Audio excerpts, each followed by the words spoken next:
రాష్ట్రంపై బాణుడి ప్రతాపం కొనసాగుతోంది. ఎండ తీవ్రతకు జనం ఉక్కిరిబిక్కిరవుతున్నారు.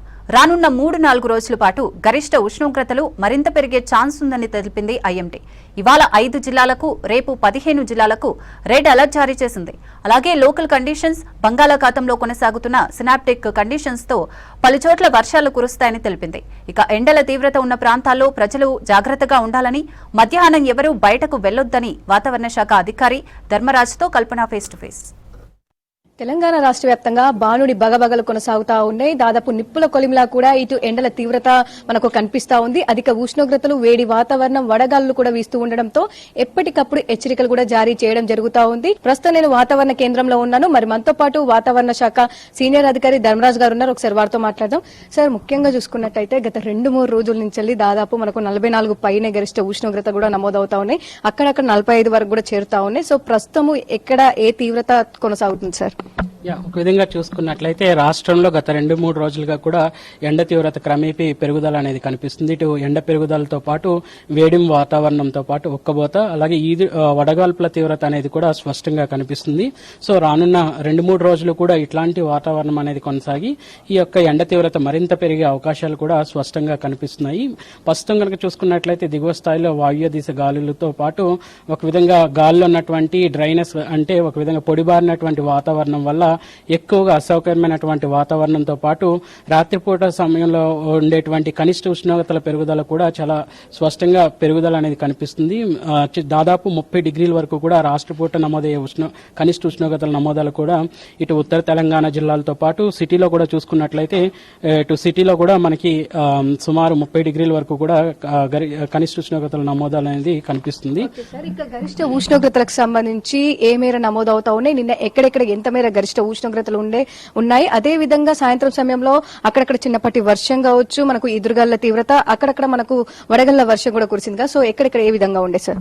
ఒక విధంగా చూసుకున్నట్లయితే నిన్న నమోదైన గణాంకాలు కనుక చూసుకున్నట్లయితే ఒక విధంగా ఆదిలాబాద్ లో 45 డిగ్రీల వరకు కూడా ఉష్ణ తీవ్రత నమోదు కాగా, ఇటు నిజామాబాద్ 44 డిగ్రీలు, ఇంకా రామగుండ 43 డిగ్రీల వరకు కూడా ఉష్ణ తీవ్రత నమోదవుతూ సిటీ పరంగా చూసుకున్నట్లయితే సుమారు 41 డిగ్రీ వరకు కూడా ఉష్ణ తీవ్రత అనేది కొనసాగింది. నిన్న రాష్ట్రం అంతటా కూడా గరిష్టంగా కనుక చూసుకున్నట్లయితే 40 డిగ్రీల నుంచి 45 డిగ్రీల వరకు కూడా ఈ యొక్క ఉష్ణ తీవ్రత అనేది కొనసాగింది. ఈ గణాంకాలను దృష్టిలో పెట్టుకుని రానున్న 3 రోజులు కూడా ఒక విధంగా చూసుకున్నట్లయితే ఉత్తర తెలంగాణ జిల్లాల్లో ఉన్నటువంటి ఆదిలాబాద్, కొమరంభీం, ఆసిఫాబాద్, మంచిర్యాలతో పాటు నిర్మల్, నిజామాబాద్ కి ఇప్పటికే ఈ యొక్క ఎండవేడి వాతావరణం అధికంగా కొనసాగుతూ ఇక్కడ వడగాల్పుల తీవ్రత కూడా అధికంగా ఉండే అవకాశం అయితే కనిపిస్తుంది. ఈ వడగాల్పుల నేపథ్యంలో హెచ్చరికలు కూడా జారీ చేయడం అనేది కూడా చూడొచ్చు.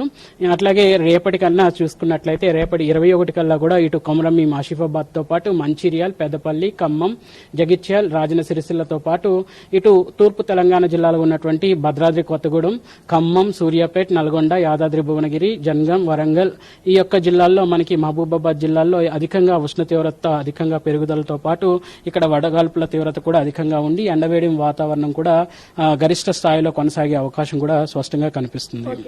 రానున్న 4-5 రోజుల పాటు ఎండల తీవ్రత, వేడి వాతావరణం, వడగాలు వీచే అవకాశం ఉందని చెప్తున్నారు కదా. సో ఇట్లాంటి తరుణంలో జిల్లాలకు సంబంధించి కావచ్చు, ఈ అలర్ట్స్ కావచ్చు, అధికారులకు ఏ విధంగా ఇవ్వడం జరుగుతా ఉంది? అదే విధంగా వడగాలకు సంబంధించి ఎలాంటి సూచనలు జారీ చేయడం జరిగింది సార్? ఒక విధంగా చూసుకున్నట్లయితే రాష్ట్రంలో ఇప్పటికే హీట్ వేవ్స్ అనేవి నమోదు అనేది చేయడం జరుగుతుంది. గత 2 రోజులుగా కూడా వడగాల్పుల తీవ్రత అనేది కూడా అధికంగా ఇటు ఉత్తర తెలంగాణ జిల్లాల్లోనే ఎక్కువగా కొనసాగుతుంది. ఈ రోజు కూడా చూసుకున్నట్లయితే ఈ యొక్క ఎల్లో కలర్ హెచ్చరికలతో పాటు వడగాల్పుల తీవ్రత అధికంగా ఉన్న చోట మాత్రం హెచ్చరికలు కూడా జారీ చేయడం అనేది జరిగింది. సో ఒక విధంగా మొదటి రోజు 5 జిల్లాలు, ఉత్తర తెలంగాణ జిల్లాలకు ఉన్నటువంటి 5 జిల్లాలకు ఈ యొక్క హెచ్చరికలు జారీ చేయగా, తదుపరి రోజు అనగా 21 కల్లా కూడా ఇటు ఉత్తర తెలంగాణ జిల్లాలతో పాటు తూర్పు తెలంగాణ భాగాల్లో ఉన్నటువంటి జిల్లాలకు కూడా ఈ యొక్క హెచ్చరికలు అనేవి జారీ చేయడం జరిగింది. భద్రాద్రి కొత్తగూడెంతో పాటు నల్గొండ, సూర్యాపేట, ఇంకా చూసుకున్నట్లయితే ఖమ్మం జిల్లాలకు కూడా ఇప్పటికే ఈ యొక్క హెచ్చరికలు అనేవి జారీ చేయడం జరిగింది. ఇంకా ఇటు తూర్పు తెలంగాణ భాగాలతో పాటు ఉత్తర భాగాల్లో కూడా వడగాల్పుల తీవ్రత అనేది కొనసాగి తదుపరి 22 కల్లా కూడా ఈ యొక్క ఎండ తీవ్రతతో పాటు ఉక్కబోత వాతావరణం అనేది ఎక్కువగా ఉత్తర భాగాల్లోనూ అలాగే తూర్పు భాగాల్లోనూ ఎక్కువగా అధికంగా గరిష్టంగా కొనసాగే అవకాశాలు అనేవి సుమారు 24 వరకు కూడా కొనసాగే అవకాశాలు అయితే కనిపిస్తున్నాయి. ఓకే సార్, ఇక ప్రజలకు సంబంధించి ఎలాంటి జాగ్రత్తలు ఇవ్వడం జరిగింది, అధికారులతో ఏ విధంగా కోఆర్డినేట్ అవుతా ఉన్నారు, ఏ సమయంలో ముఖ్యంగా మనకు ఈ వడగాళ్ల తీవ్రత అధిక ఎండల తీవ్రత కనిపించే అవకాశం ఉంది సార్? ఇన్ కేసు బయటికి వెళ్ళినప్పటికీ కూడా తలని కప్పుకోవడం గానీ, గొడుగు గానీ లేదంటే టోపీ పెట్టుకుని వెళ్లడం అనేది కూడా చేస్తుండాలి. ఒక విధంగా పిల్లలు గానీ పెద్దలు గానీ ఈ సమయంలో అవుట్డోర్ యాక్టివిటీస్ కి అలాగే ప్లే గ్రౌండ్స్ కూడా దూరంగా ఉండడం అనేది కూడా చేస్తుండాలి. ఒక విధంగా నీడ పట్టున ఉండడం అనేది సురక్షితం కూడా సూచించడం జరుగుతుంది. ఎక్కువగా మాత్రం శరీరం డీహైడ్రేట్ కాకుండా హైడ్రేటెడ్ గా ఉండేటకు మాత్రం ఎక్కువగా మంచినీరు గానీ మజ్జిగ గానీ బార్లీ గానీ తాగడం అనేది చేస్తుండాలి. అలాగే శరీరానికి వసులుగా ఉండే దుస్తులు ఎక్కువగా లేత రంగు దుస్తులు అనేవి ధరించడం వల్ల ఒక విధంగా ఎండ తీవ్రత నుంచి వడగాల్పుల తీవ్రత నుంచి తేలికపాటి ఉపశమనం అనేది పొందే అవకాశం కూడా కనిపిస్తుంది. మిగిలిన అన్ని జిల్లాల్లో కూడా ఆరెంజ్ అలర్ట్ కొనసాగుతుందని చెప్పేసి మధ్యాహ్నం సమయంలో ప్రజలు బయటికి వెళ్లొద్దని చెప్పేసి సూచిస్తా ఉన్నారు. ఇక ఓవరాల్ గా చూసుకున్నట్టయితే తెలంగాణ రాష్ట్ర వ్యాప్తంగా వచ్చే 5 రోజుల పాటు ఎండల తీవ్రత అధికంగా కొనసాగే అవకాశం ఉందని చెప్పుకోవచ్చు. ఇవి వెదర్ కి సంబంధించిన అప్డేట్స్. కెమెరా పర్సన్ అనిల్ తో కల్పన, V6 న్యూస్, హైదరాబాద్.